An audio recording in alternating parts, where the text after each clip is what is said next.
Hey guys, so today we are going to be doing top 10 teen screams part 2. I knew instantly as soon as I posted part 1 2 months ago. It's only been 2 months since the first part of this video, which I will link up here if you have not seen it yet. I knew immediately after posting that I would have to do a part 2 because all of the comments came in and I was like, oh my god, how did I forget so many teen screams? It really should have been like top 50 teen screams probably, because as you know, it's one of my favorite genres. So in this video, we will have 10 more teen screams, and I'm hoping with all of those being out there, there's some that you haven't seen or haven't heard of or anything like that. So hopefully I can introduce you to some more teen screams. You guys definitely have. You have introduced me to some good teen screams, so thank you. But leave a comment and tell me your favorite teen horror movie. So before we get into my list, I just want to thank Shudder for sponsoring today's video. Shudder is of course a premium streaming service for all things horror, thriller, and suspense. They have the fastest growing collection with new horror added every single week. Their collection includes blockbuster hits, horror classics, and original and exclusive content such as The Amusement Park, Candicia, and Sun, all of which have been recently added. 2 of the movies on today's list are actually streaming right now on Shudder, so today is a perfect time for you to start your free trial and keep an ear out for which movies those are, I will tell you. Also, a movie that I really enjoyed that is streaming right now on Shudder is called The Conspiracy, which is a mockumentary style movie where the filmmakers discover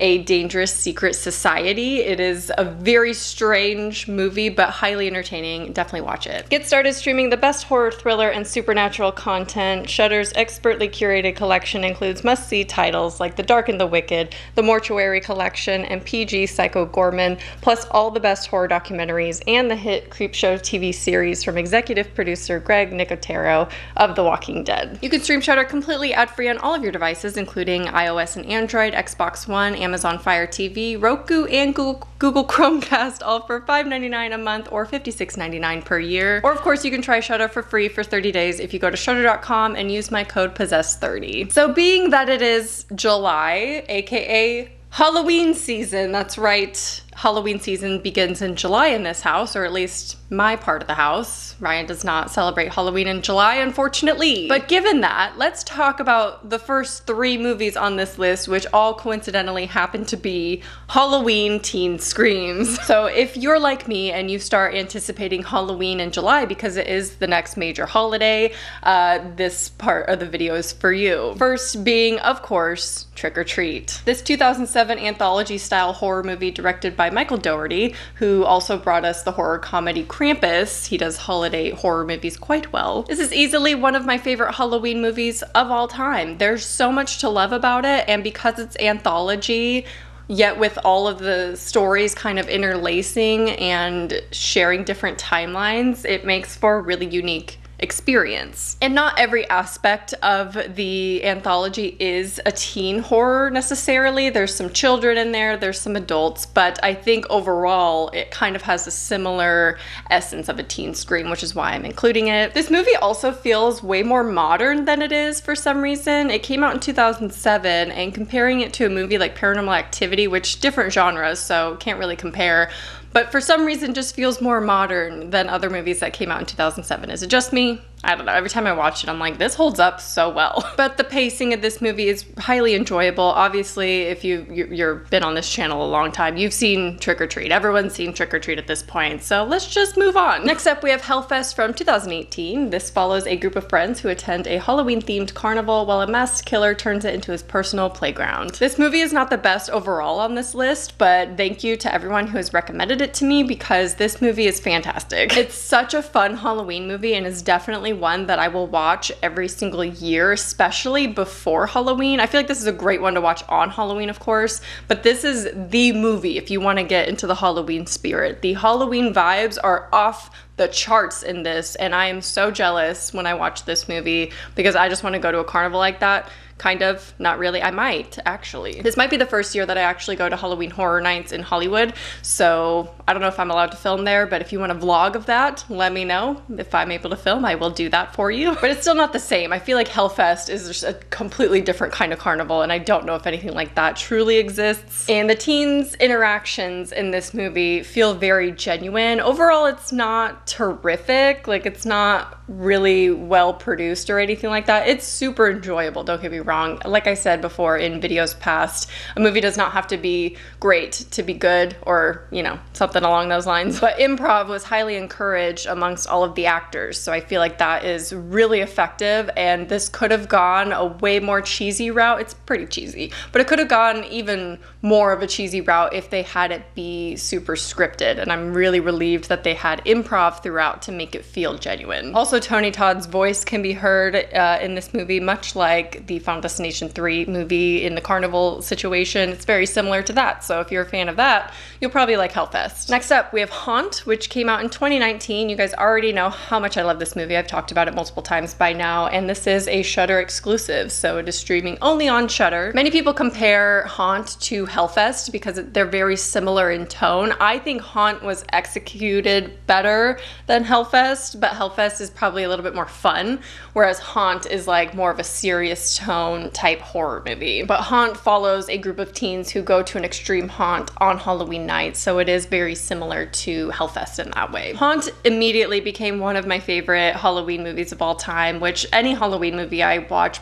I'll say that because I'm super biased to those kind of movies, but it's definitely one of my favorite teen movies as well, because I think this movie is so effective, so underrated, and I just think there's so much about it to love. The mask art is amazing, the plot and development and everything, I never knew what to expect, and then, you know, the ending is just really great. I just love every aspect of this movie. One of the reasons why is because they fake you out a little bit with the beginning of the movie, and obviously there are certain things that are predictable about this movie, but then you get towards the middle and the end, and then you realize it's not what you thought it was at all. I mean, it's a little bit what you thought it was, but you know, in a good way. But it's so good, even just as a standalone movie. I would watch this movie year round, not just around Halloween. And it's written by the same people who wrote A Quiet Place, so if you like the writing in that movie, you'll definitely like Haunt. All right, let's move away from Halloween movies, shall we? I know not everyone likes to talk about Halloween this early in the year, so let's get to the other 7 teen screams. Up next, we have The Blob from 1988. This is about a deadly entity from space that lands on Earth, consuming everyone in its path. This is a remake and easily one of the best 80s movies of all time. I think my favorite thing about this is something that the 80s horror specifically does so well, is their commitment to practical effects.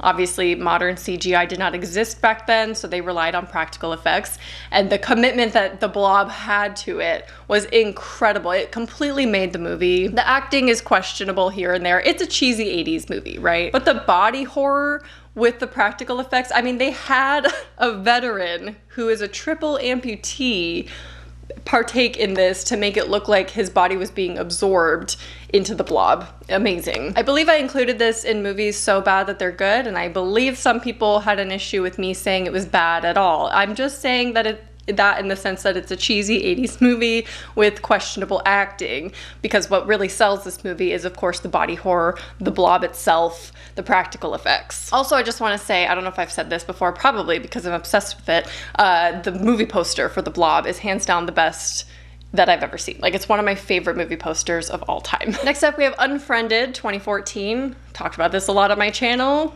It goes without saying for most of these. There are some movies on this list, I promise, that I have not spoken about before. So I'm not super repetitive. But Unfriended, unfortunately, is something that I've talked about many, many times. Well, actually, not unfortunately, because I love talking about it. It's so good. But I can't believe I didn't include this in part 1, because it is indeed one of my favorite teen horror movies. This, of course, follows a group of friends on Skype that notice a mysterious account and think it's just a technical glitch, when they soon realize it's actually a girl from their school who had recently passed away. The concept for this movie is so ridiculous, right? But I think in execution, it's so effective, and I will argue that until the day I die. This movie is one of the most effective horror movies of all time, and I know a lot of people would probably argue with that because it's so cheesy, but I might be a little bit biased because of my obsession with supernatural horror. This just does it so well. I think the death scenes are done really well because they mix mystery in there with the technical glitches, and it just works, especially for the era that this came out in. I don't think this is a movie that will hold up well over time,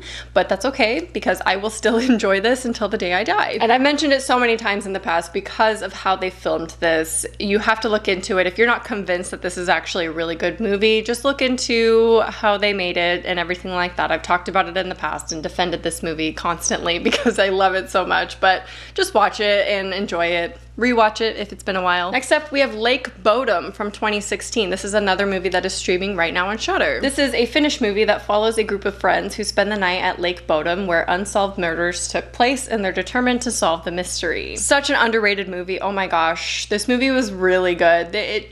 I don't want to say too much about it because obviously there's so much going on in this. It is not what it seems up front, but the concept of everything is just really, really good. The story goes places you would never expect. Like, this movie blindsided me, and more than once. And the less you know about it, the better. But of course I had to include it. I can't believe, again, I didn't include it in part 1 because this movie's so good and it's such, like, I feel like it was made for me, you know, because it's teens camping at a lake in the woods. Like, I couldn't make a movie more appropriate for me if I tried. I do think it drags a little bit too long. It probably could have been cut a little shorter and ended sooner, but you won't regret watching this movie. You will definitely be entertained, that's for sure. Next, we have The Faculty. This is probably the #1 movie that was commented on that video on part 1, and one that I wish that I put in part 1 because I do indeed love The Faculty from 1998. This sci-fi horror follows a group of high school students that suspect something is wrong with the adults at their school. This is like if John Carpenter's The Thing took place in high school. Like, that's exactly what this reminds me of, and what is not to love about that? I mean, John Carpenter's The Thing is one of my favorite movies of all time.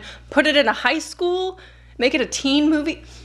Genius. And of course there's homages to The Thing in this because it was clearly inspired by The Thing, as well as Invasion of the Body Snatchers. But it's definitely been too long for me. I need to go in and rewatch this again because it's been a while. But I love The Faculty. It's just such a well executed late 90s, and the nostalgia in this is amazing. Elijah Wood, young Elijah Wood, it's just all around amazing. Next up, we have The Loved Ones from 2009. This is easily my favorite movie on this list. Like, it has to be my favorite movie on this list, and probably in my top 20 or maybe even 15 of all time. And if you're gonna watch any on this list that you have not seen yet, watch The Loved Ones. But I've talked about it before, so you probably have already.